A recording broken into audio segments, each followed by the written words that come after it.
Hello friends, स्वागत है आपका अपने channel short and steno academy में। डिक्टेशन शुरू होगी 5 सेकंड बाद। स्टार्ट।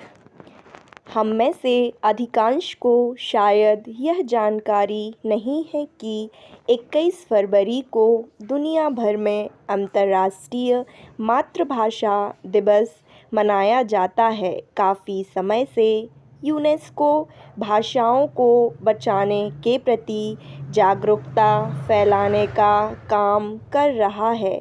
अंतर्राष्ट्रीय मातृभाषा दिवस मनाने की प्रथम घोषणा 17 नवंबर 1999 को यूनेस्को द्वारा ही की गई। संयुक्त राष्ट्र महासभा द्वारा औपचारिक रूप से प्रस्ताव पारित कर 2008 में इसे मान्यता दी गई।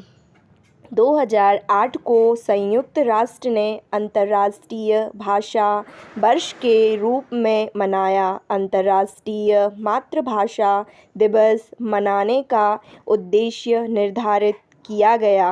विश्व में भाषाई और सांस्कृतिक विविधता और बहुभाषिकता को बढ़ावा देना। पैरा। उल्लेखनीय है कि इस दिन का संबंध भारतीय उपमहाद्वीप से है। पूर्वी पाकिस्तान वर्तमान बांग्लादेश में पाकिस्तान सरकार द्वारा उर्दू थोपे जाने के विरोध में 21 फरवरी 1952 को ढाका में छात्रों ने अपनी मातृभाषा बांग्ला के पक्ष में ज़बरदस्त विरोध प्रदर्शन किए, जिसमें पुलिस और सेना की गोली से बड़ी संख्या में प्रदर्शनकारी मारे गए। मातृभाषा के सवाल से शुरू हुआ यही आंदोलन बाद में बांग्लादेश की मुक्ति के आंदोलन में बदल गया।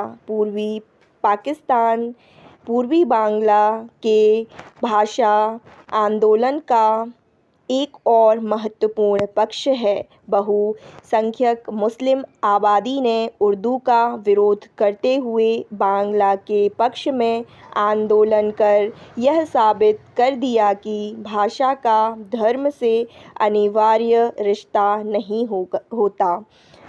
बांग्लादेश में 1952 के शहीदों को याद करने के लिए 21 फरवरी को सार्वजनिक अवकाश रहता है। यूनेस्को ने इस बार के अंतर्राष्ट्रीय मातृभाषा दिवस की थीम रखी है, भाषाओं और भाषाई विविधता को बचाने और प्रोत्साहित करने के लिए सूचना और संचार तकनीकें।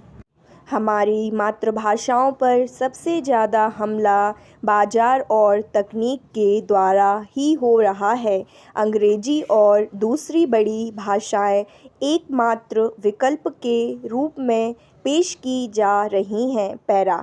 दुनिया भर में मातृभाषाएं खतरे में हैं। यूनेस्को ने एक इंटरव्यू एटलस तैयार कर ऐसी भाषाओं की सूची तैयार की है जो खतरे में हैं। इनमें भारत की कई भाषाएं भी शामिल हैं। दुनिया की तमाम भाषाएं जो हजारों वर्षों से अस्तित्व में हैं और कहीं न कहीं आज भी अनेक समाजों की अभिव्यक्ति को शब्द देती हैं और विभिन्न मानव समुदायों की सांस्कृतिक पहचान है। उनके अस्तित्व को खतरा हमारी पूरी स्मृति को खतरा है। पैरा। मानव सभ्यता का इतिहास इस बात का गवाह है कि सत्ताएं अपने वर्चस्व के लिए हथियारों के साथ विचारधारात्मक उपादानों का भी सहारा लेती रही हैं। आम जन को सत्ता से बेदखल करने का सबसे आसान उपाय होता है सत्ता को ऐसी भाषा में चलाना जो आम जनता समझती ही ना हो। संस्कृति, फारसी और अंग्रेजी इसके उदाहरण हैं। जब जनता सत्ता की कार्यपद्धति को समझेगी ही नहीं तो उस पर सवाल कैसे उठाएगी। लोकतंत्र चूँकि जनता की भागीदारी का तंत्र माना जाता है, इसलिए इससे अपेक्षा होती है। स्टॉप।